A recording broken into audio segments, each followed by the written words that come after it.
What if I told you that a white Southern woman whose great-grandparents owned enslaved people became one of the most dedicated activists in the civil rights movement? What if I told you that at 19 years old, she was imprisoned in a maximum security prison on death row for sitting at a lunch counter? And what if I told you that she was dragged by her hair, beaten with brass knuckles, and burned with cigarettes by an angry mob simply for refusing to leave a Woolworth lunch counter in Jackson, Mississippi? Today, we're examining the life of Joan Trumpauer Mulholland, a white Southern woman who risked everything to fight for equality. Before I show you the extreme dangers faced by civil rights activists and the extraordinary courage it took to challenge segregation in the American South, make sure you hit the subscribe button and ring the notification bell, because this is the kind of history that shows what real courage looks like.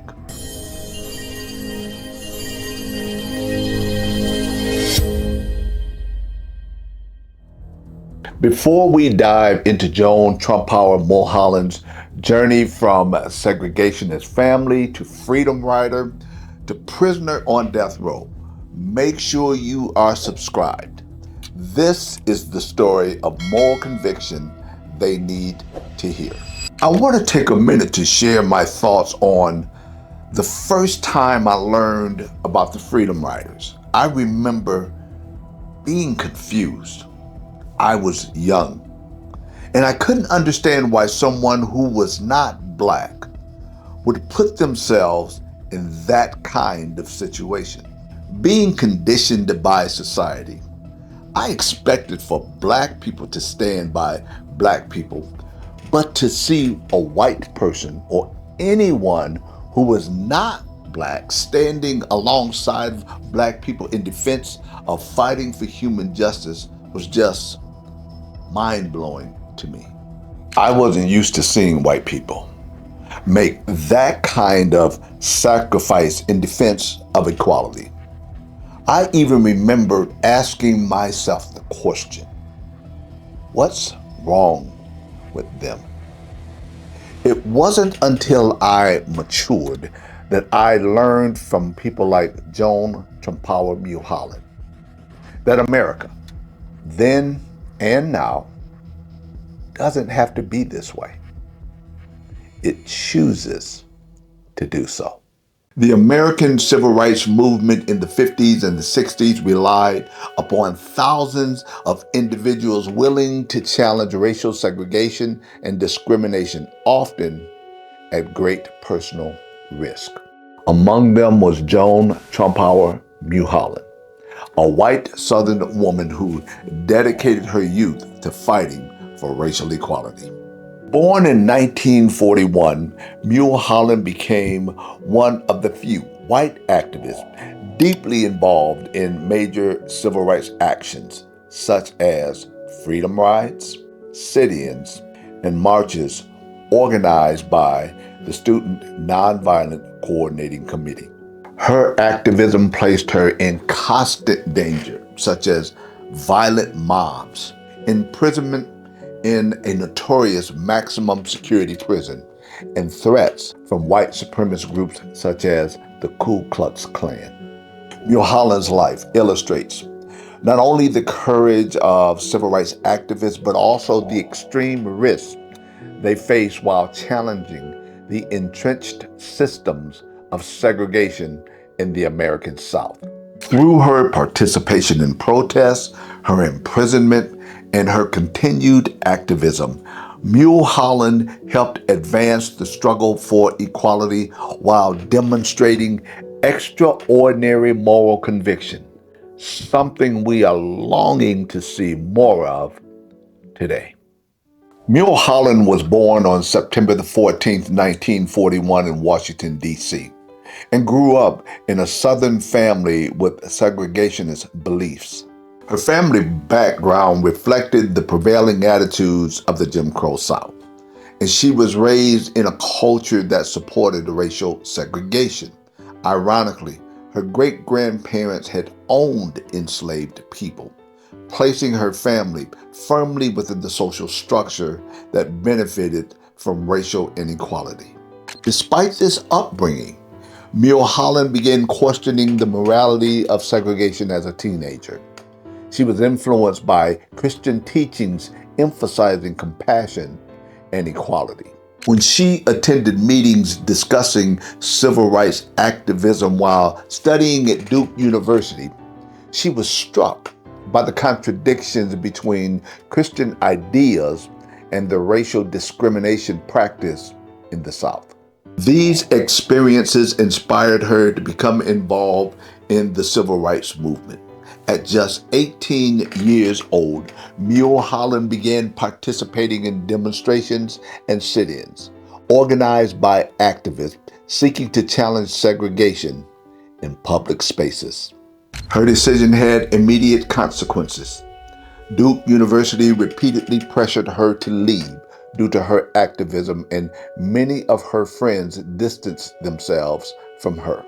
In her own family, her civil rights involvement created deep conflict. Some relatives believed she had been manipulated by activists or had abandoned her cultural background. Despite these pressures, Mulholland continued her activism, becoming increasingly involved in some of the most dangerous protests of the era. She chose justice over family approval. She chose equality over comfort. And she chose courage over safety. If you're starting to understand what it took for a white Southern woman from a segregationist family to join the civil rights movement, stay with me, because what comes next shows the extreme dangers she faced.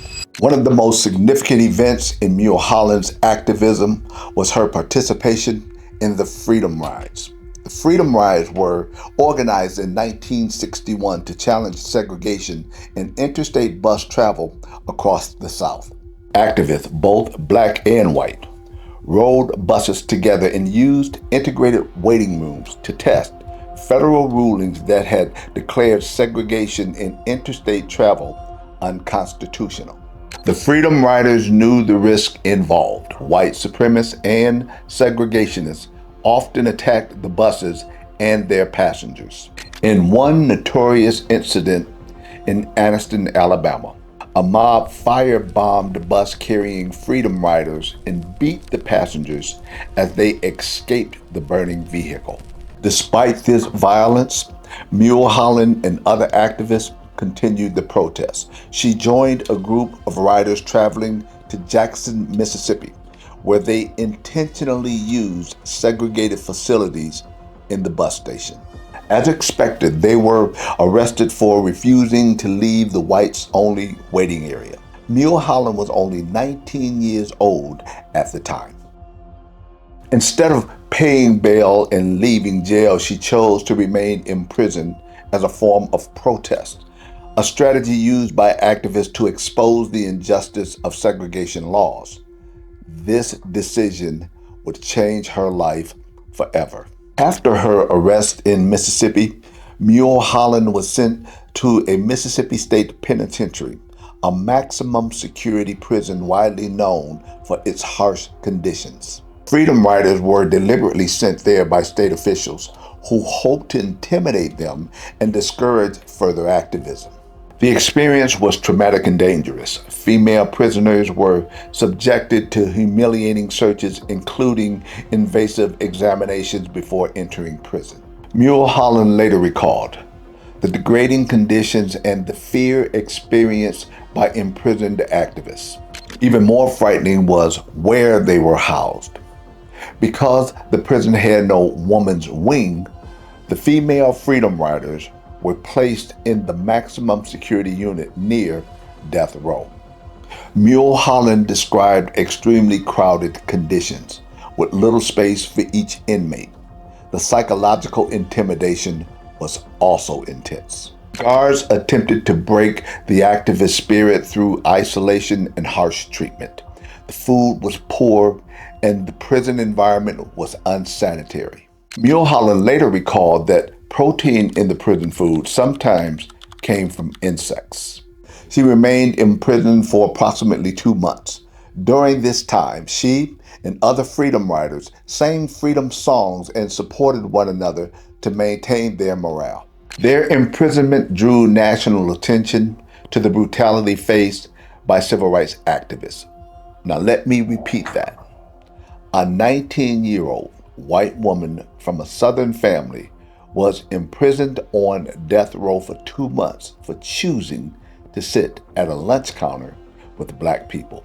If you're understanding the extreme risks that Joan Trumpauer Mulholland took, imprisonment on death row at 19, then stay with me, because what comes next shows the physical violence she endured. Mulholland's activism did not end after her release from prison. She later became the first white student to enroll at Tougaloo College and HBCU, where she continued working with civil rights organizers. One of the most dramatic moments of her activism occurred during a sit-in at a Woolworth lunch counter in Jackson, Mississippi. Sit-ins were nonviolent protests in which activists sat at segregated counters and refused to leave until they were served or arrested. The Woolworth sit-in turned violent. A mob gathered around the activists, shouting racial slurs and physically attacking them. Mulholland and other protesters were pulled from their seats, dragged by their hair, and beaten by members of the crowd. Witnesses described protesters being kicked, assaulted with brass knuckles, burned with cigarettes, hit with condiments and chemicals thrown by the mob. The mob attempted to force them out of the restaurant through sheer brutality. Despite the violence, the activists remained committed to nonviolence. Mulholland later said that during the chaos she feared for her life. The confrontation ended only when the store was forced to close due to the growing violence. Mulholland faced threats from organized white supremacist groups. Civil rights workers throughout the South were frequently targeted by members of the KKK who used intimidation and violence to suppress the movement. She recalled at least one terrifying encounter when civil rights workers were stopped on a rural road by suspected Klan members. She believed that she and the others might be killed that night. These fears were not unfounded. During the civil rights movement, numerous activists were murdered by white supremacists, including workers involved in the Freedom Summer murders in Mississippi. The possibility of violence or death was a constant reality for activists working in the South. Mulholland was also labeled a traitor by many white segregationists for supporting racial equality. Because she was white and from a Southern background, her activism was seen as a betrayal of her race and community. As a result, she faced harassment, ostracism, and social isolation. If you're seeing the pattern, imprisonment, mob violence, KKK threats, stay with me, because what comes next shows what she sacrificed personally to continue the fight. Mulholland's involvement in the civil rights movement came with significant personal cost.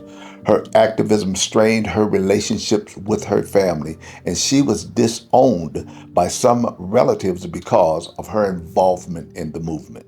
Socially, she also experienced rejection from peers who disagreed with her activism. Some people she knew refused to speak to her because they believed she was supporting causes that challenged Southern traditions.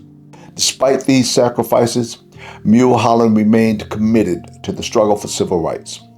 By her early 20s, she had participated in more than 50 demonstrations and major events within the civil rights movement, including the March on Washington and the Selma to Montgomery marches.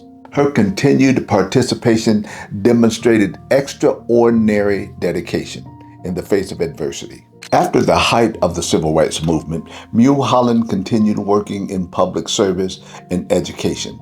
She worked for institutions such as the Smithsonian Institution and the U.S. Department of Commerce. She later became a teacher of English as a second language.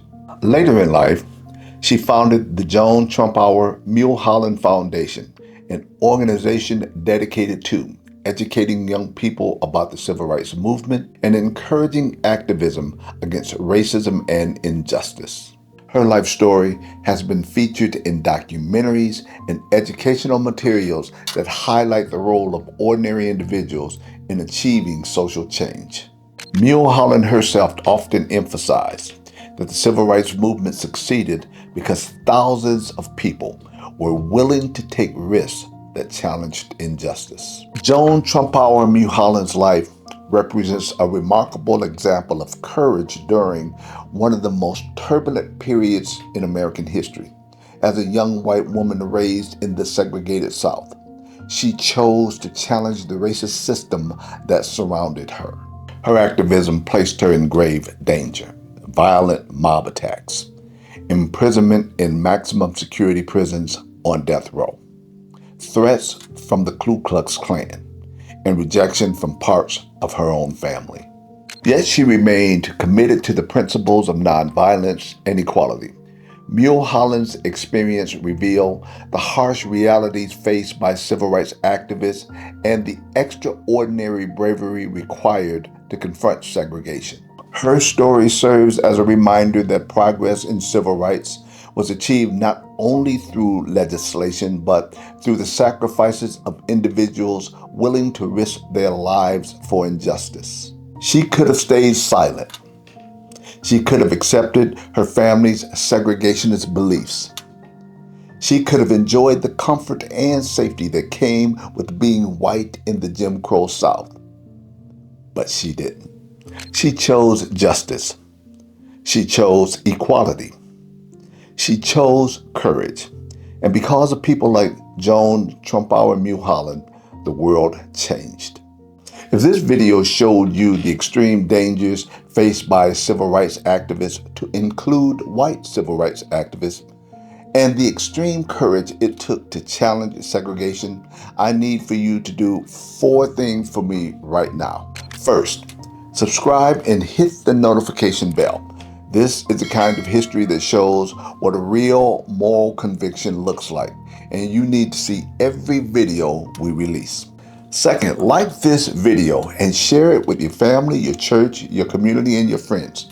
People need to understand what it costs for all of us to fight for civil rights. Third, leave a comment and answer these questions so that others can learn.